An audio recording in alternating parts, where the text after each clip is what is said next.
2024, où plusieurs dizaines de morts ont été enregistrés. Des familles sont massacrées, mutilées par des terroristes. Sur le plan du droit pénal international, ces actes barbares sont qualifiés par les spécialistes de crimes contre l'humanité, crimes de génocide, destruction massive et collective des espèces humaines. Les hôpitaux, les centres hospitaliers, les institutions humanitaires, les ressources médicales sont dépassées par les événements. Ces crimes laissent des cicatrices irréparables. Ils créent des psychoses de peur dans la communauté. Pour ces catégories de crimes, d'après la loi du 22 janvier 2009, modifiée par celle de 2007,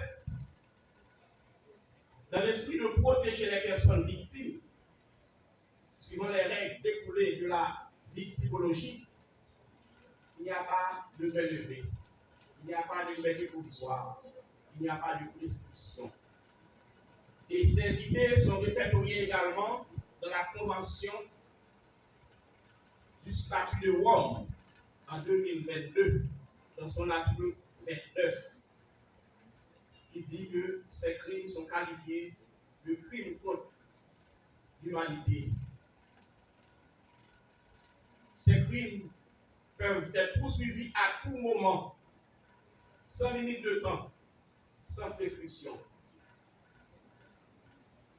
D'après les recherches faites par les experts, par exemple, le victimologue Benjamin Mendelssohn en 1950, les psychologues également, les sociologues, Alexis de Tocqueville en 1940, Samantha également en 2002.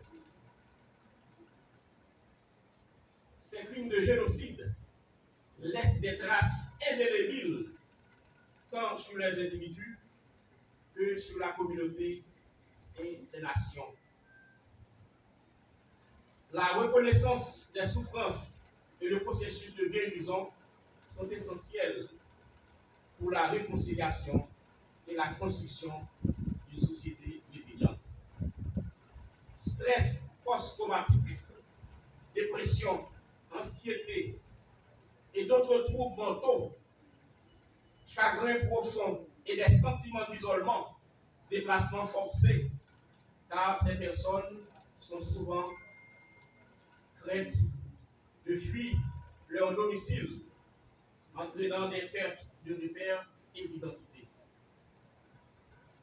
Les impacts économiques, la perte des vies humaines, ainsi que la destruction d'infrastructures affectent gravement l'économie et l'instabilité politique.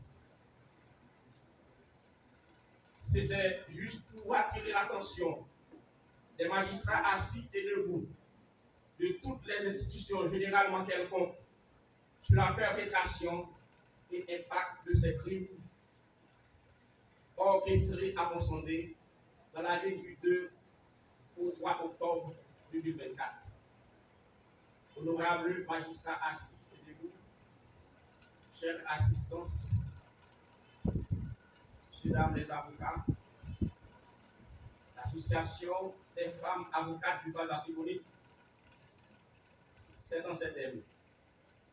Je vous souhaite tous bonne année judiciaire 2024, 2024, 2025 et que Dieu vous bénisse.